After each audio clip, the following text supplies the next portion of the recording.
Bonjour, j'aimerais parler d'un sujet très délicat. Bien souvent, quand je parle avec les parents pour un premier entretien, je m'aperçois que c'est compliqué surtout par rapport à l'alimentation. Il y a souvent des problèmes de troubles de l'oralité. Donc, l'enfant n'accepte pas de manger autre chose que certains aliments. Alors, effectivement, dans ce cas-là, je conseille de faire au mieux. Donc, il y a des enfants qui vraiment ne veulent pas ou ne peuvent pas du tout changer leur alimentation qui est déjà extrêmement restreinte, ni les boissons. Alors, dans un premier temps, la seule chose qui nous reste, c'est l'huile de chanvre Sativa sans THC que je recommande, donc Hydropro ou Platinium, en fonction si vraiment le trouble de l'oralité est vraiment très, très important.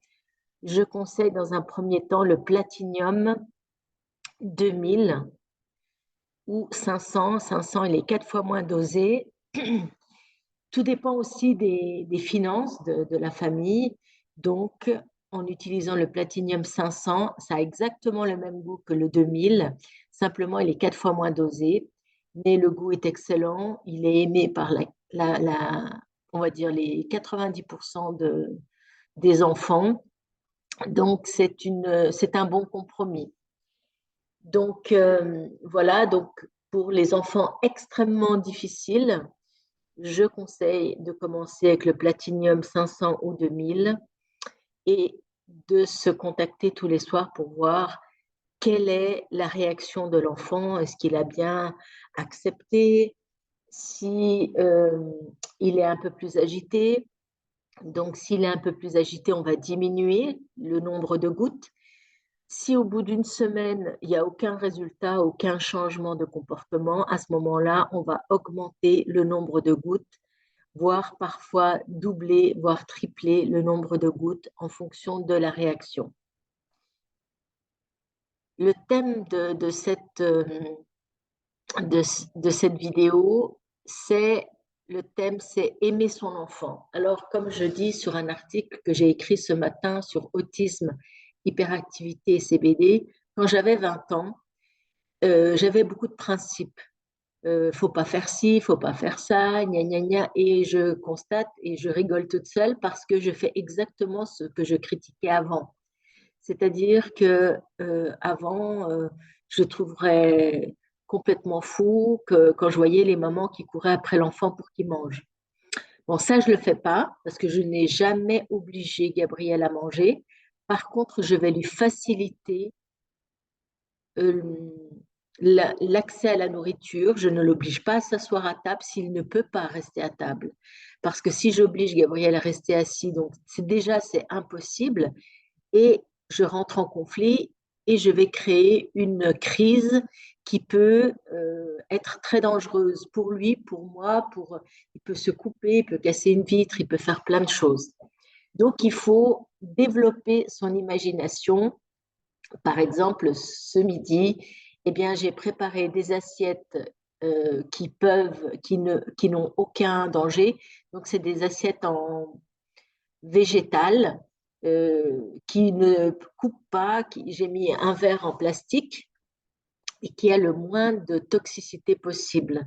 Donc, les assiettes, là, je crois que c'est en peau de banane ou je sais plus, je sais pas comment c'est fait. Je me souviens plus, ou en coco, voilà. Donc, il faut vraiment minimiser les risques. Bien entendu, on ne peut pas empêcher un enfant de manger et de le garder toute la journée enfermé dans sa chambre. Donc, il faut le laisser sortir, préparer le terrain, fermer ce qu'il y a à mettre sous clé et préparer la table avec le moins d'objets dangereux possible pour lui et pour nous. Donc, j'ai préparé 2 assiettes, comme vous l'avez pu le voir, pour qu'il mange des choses, qu'il puisse les manger même sur le canapé. Si ça, c'est le moindre mal qu'on peut avoir. L'important, c'est que nous soyons tous en sécurité. Alors, voilà, j'ai écrit un texte Donc, après avoir eu des théories à 20 ans, avec plein de principes, sans avoir d'enfant, bien entendu, j'ai fait un changement radical dans ce que j'achète pour éviter d'augmenter la médication qui a aggravé son comportement pendant 20 ans.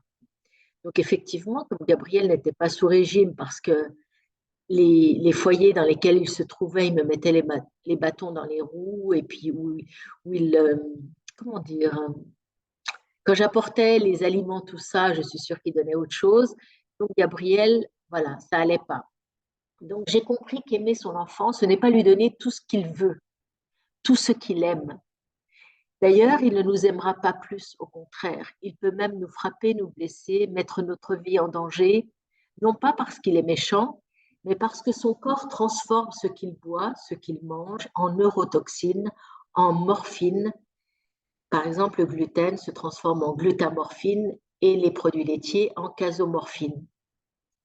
Aimer son enfant, c'est le protéger des pièges de l'agroalimentaire. C'est lui donner le meilleur, même s'il préfère le poison, même s'il préfère le McDo, les Kinder et tout ça.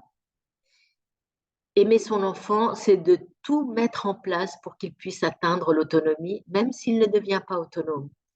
J'aurais fait au moins de mon mieux.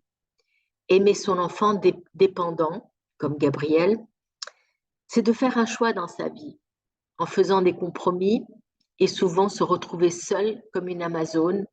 Quoi qu'il arrive, je serai là. Aimer son enfant, c'est peut-être passer Noël seul avec son enfant. Parce que s'il va en famille, c'est ce qui s'est passé dans ma famille. La dernière fois on est allé en famille, ça a été une catastrophe parce qu'il fallait toujours être derrière lui. Il vidait tous les verres, champagne, le vin, tout, tout, tout, tout. Ça a été un fiasco et je me suis dit plus jamais. À moins que j'invite moi ma famille et on mange ce que Gabriel peut manger. Sinon, ça vaut pas la peine parce qu'après, il y en a pour une semaine à s'en remettre. Donc, aimer son enfant, c'est s'organiser. Aimer son enfant en restant entouré, c'est d'inviter les gens chez vous, qu'ils apportent s'ils veulent apporter, mais à condition que ce soit accepté dans le régime de votre enfant. Et si votre famille et vos amis vous aiment et aiment votre enfant, ils respecteront les consignes. Sinon, ils ne vous aiment pas. C'est clair, net et précis. Quelqu'un qui vient et qui vous impose, c'est qu'il s'en fiche pas mal de la santé de votre enfant. Aimer son enfant, c'est d'être capable d'affronter les gens qui pensent le contraire de ce que tu fais. Parce que je suis centrée sur ma mission, j'assume mes responsabilités et je m'y tiens. Aimer son enfant, c'est parfois renoncer à certains loisirs pour éviter des situations compliquées, pour éviter le pire comme une hospitalisation, parce que je connais et je sais comment ça se passe dans les hôpitaux psychiatriques. Aimer son enfant, c'est prendre soin de soi pour être en pleine forme, pour pouvoir l'accompagner jusqu'à notre dernier souffle. Alors, si vous aussi, vous voulez atteindre l'objectif Lune, même si on ne va pas aller sur la Lune, on va peut-être voir les étoiles. Et ce sera ma conclusion. Vouloir, c'est pouvoir. On va peut-être pas pouvoir réaliser notre rêve comme on aurait souhaité, comme quand nous étions enceintes, on disait, voilà, moi j'aimerais que mon enfant soit comme ci, comme ça, blabla, j'aimerais faire ceci, cela. Bien souvent, nos plans changent. Mais nous avons décidé d'avoir un enfant, nous devons assumer jusqu'au bout et faire de notre mieux pour atteindre même un plus petit objectif, mais ne jamais abandonner, ne jamais, jamais, jamais abandonner. Embrassez vos enfants, je les aime, je vous embrasse. À bientôt.